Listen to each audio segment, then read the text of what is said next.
Good evening. Welcome to everyone that's here and everyone that's watching live, Facebook, YouTube. Subscribe, share, comment, ask questions. We'll try to answer them. We're continuing Hilchos Shabbos, which we do from Kitzur Hilchos Shabbos from the Alter Rebbe Shulchan Aruch. We are on the Siman Reish Nun Beis, which is discussing halachas, which if you started something of halacha before Shabbos began, and then it continued on its own on Shabbos, which normally you do that malacha on Shabbos itself, but if you started before Shabbos, is that okay? It says as follows: Muter lahaschil b'malacha b'erev Shabbos samach lachashecha. A person is allowed to begin Friday, even close to Shkia, a certain malacha, afal pi she'eina yachol legamra b'beid yom. Even though you can't conclude it, it won't finish while it's still light. In other words, you're starting a project and it's going to continue into Shabbos. Gamar me'ilel b'Shabbos is the type of thing which will be finished on its own on Shabbos. We're not afraid that if you're going to allow a person to start a project, we'll give some examples soon, start a project and it'll finish on its own, you may end up doing it yourself after Shabbos begins in the first place. We're not concerned about that. Everyone knows everyone knows that you're not allowed to do it on Shabbos, and now it's prohibited, and you won't by mistake start doing it. And therefore, here's our examples. For example, you have certain types of inks you're processing, you're making something, and part of the process is that it gets put into water, has to soak, or has to sit overnight in water, and so on. In the Shalom Sham Kol Shabbos Kula, they soak in their whole Shabbos, it's allowed. Similarly, you are able to open up your water to the garden, like sprinklers or something like that, where it's on before Shabbos, and it'll continue sprinkling or watering even on Shabbos Samach Lachashecha. The water flows into the garden a whole Shabbos, and they are watering the plants. Even though someone that waters on Shabbos itself would be chayiv, it's a biblical prohibition. But because you're starting before Shabbos, and everyone knows that it's prohibited on Shabbos itself, we're not concerned that you'll end up doing it yourself on Shabbos. Another example, muter laniach is planis, which is tachbeishes al gabi amaka bebeid yom. Certain types of bandages which are medicated, and they work after the bandage is applied. There's medicine that's going in. There's things that are happening to the actual wound, which on Shabbos itself you cannot put it on unless it was some type of serious danger. But in a regular case, you can't. If you did it before Shabbos, even though it's activating and it's doing its job a whole Shabbos, you're allowed to do so. And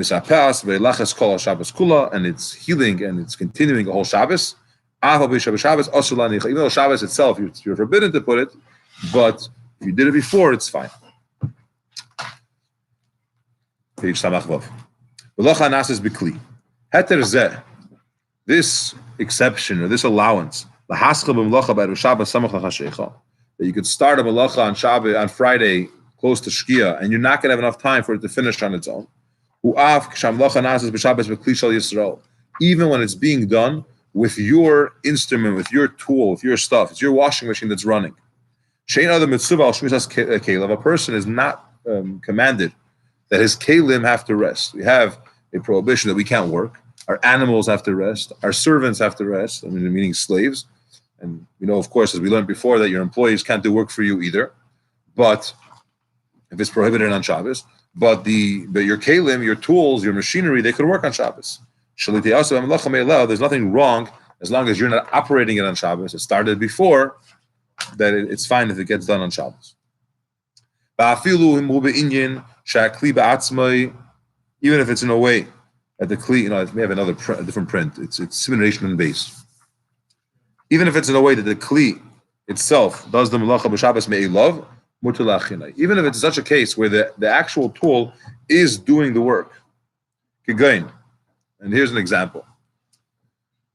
If you have a trap that you're using to capture animals or a net for fish, it's not that you started the process before and now it's just doing it. It's like you're soaking ink or various types of herbs. So you're trying to make something, it takes time, so you have to sit overnight. Here you're talking about a case where the work didn't start yet. You set something up before. You put up an animal trap, or you put up a net for fish. You put up a trap. You put up a net for catching fish on Friday during the day, close to Shkia, and now tomorrow it's going to capture something. It may happen tonight. It may happen tomorrow. Because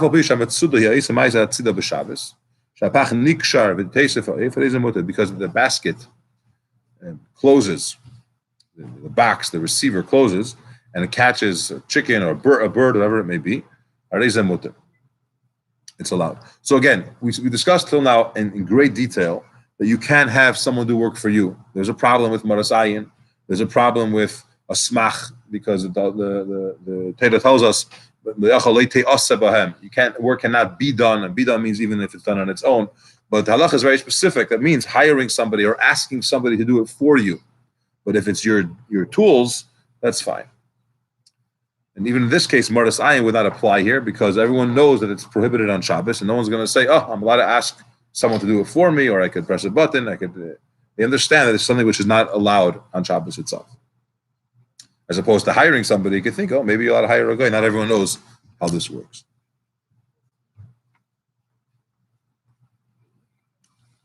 Now we have another topic, and that is the type of work which makes noise when it operates. So it's happening on its own, which is allowed because it's your tools, it's your instruments, but it makes noise. And there's another problem when something makes noise. It's not the proper respect or aura, the atmosphere of Shabbos. The when in a situation where you have noise that's a result of your work, you have a water mill. And the water is causing the millstones to move. And now these millstones that are operating, which you started before Shabbos, are making noise. There are those who are of the opinion that you're not allowed to put the wheat in before Shabbos, even though it's going to work on Shabbos, even though it's your tools, it's your instruments, it's not your worker doing it. It's a disrespect or neglect for what Shabbos represents. People might say you started it on Shabbos. You can hear the noise of this machine that's operating. You should be careful, and yes, it's only a yesh emrim, but it has to be machmer. And don't do it if it's the type of work which has noise. Unless you have a great loss there.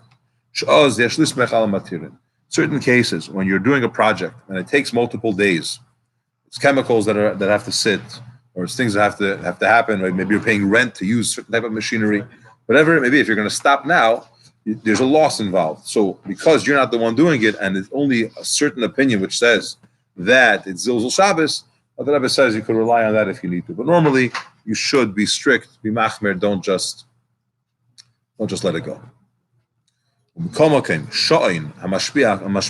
you have a clock, a grandfather clock, and every hour it rings, the muter la'amidei b'erev Shabbos, you could set it up on Friday.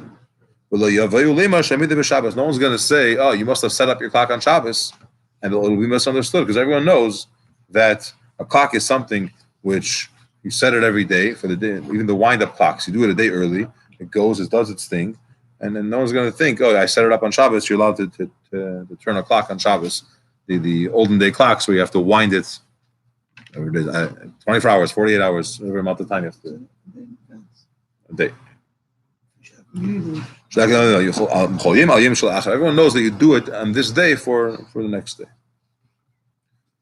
Okay, he mentions here, which is important because we're talking only a kitzur, and it's a summary version of this. There are cases where now you're not doing it on your own. You're asking a guy to do something for you. So it's not really your machinery that's working. You told him on Friday or on Thursday to do something. He's starting the project. He may go into Shabbos. It has quite a few complications with that. And just to briefly mention it, is he doing it with something which is attached to the ground? Is it something he could take with him? Is it on your property? There are different ways, different considerations have to be in place, which are discussed at length. We discussed them at length earlier. Here's a very practical application of the following halacha. taking something outside or things that are muksa. Lo yetzi adam l'shos harabim, a person should not go out in a public place. Samach lachashecha v'chefetz biyadei. When it's close to Shkia and you have an object in your hand. Gzeira shema yishkach l'hasar hachefetz miyadei alacha shechashecha v'yetzi imei l'shos harabim. Halacha, a person should not go outside Friday late afternoon to a public domain and you have something in your hand because you may forget to drop it or to put it down, and now you're going to carry after Shabbos something which is in a public domain, which is prohibited. So it's not a problem on Friday, and you're not doing a malacha, you would never do it on Shabbos, but it's technically, you might forget. So two possibilities. It's in your pocket. You have this very expensive something. Let's just say you have your wallet in your pocket. You put it in your Shabbos clothes Friday afternoon. Don't do it because you may forget and go outside. Or you have it, you're already outside and you end up walking with it all down. In these days, that the minig is like it's basically accepted that we don't have today, for the most part, a real Rishus Harabim, which would biblically make it prohibited. Now, rabbinically, it's prohibited. And we're not allowed to carry even in areas that are not real Rishus Harabim. But the real Dedaisa Rishus Harabim is not here. All we have is for the most part, a Carmelis. It turns out that carrying for primarily these days is only Midirabanan. There is no prohibition to go out Friday afternoon carrying something. This decree that you may forget does not apply to a situation where it's only Dirabanan, it's only rabbinic prohibition, which is most carrying today. Because the carrying in a Carmelis is only Midirabanan.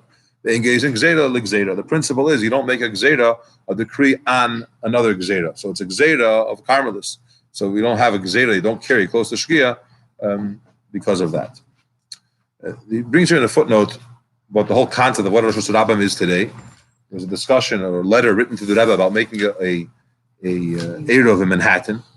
And the Rebbe discussed it. It's printed in the Sichos and in the Kedesh it's printed. It's fascinating how the Rebbe addresses it. Whether there is an opinion that it could be a Rosh Hashanah today based on the amount of people that are going there, it has to do if the sea could overflow there and so on. But the Rebbe says that if you're going to do it in a quiet way, because we don't want to put, on the one hand, we don't want to make an Eid over there because it's problematic. It's very questionable if we could make an Eid over there. On the other hand, there are people that are going to carry there anyways. They just don't know. And this way, by putting the Eid over there, you're minimizing people from inadvertently carrying on Shabbos. So make it, put the Eid over, but it shouldn't be used practically speaking. It's a backup. It doesn't have to be publicized and so on. Let's conclude this siman. Mitzvah akol adam l'shei mashmish begoda Shabbos samach hachashecha. It's a mitzvah. A person should check your pockets every Friday before it gets dark. You shouldn't have anything there which is forbidden to go out with on Shabbos. Check your pockets. You don't have a pen in there, a wallet, whatever. Even a place that's only a Carmelis. You should just double. It's a mitzvah to check. Open up your belt and take anything that's in your stuck in that you have in your pockets or attached to you. Take it away so that you shouldn't carry on Shabbos itself. Now the minig is a place that has an Eruv. If they're using the Eruv, where you could carry outside and have stuff in your pockets. And this issue does not apply in this case. Bye.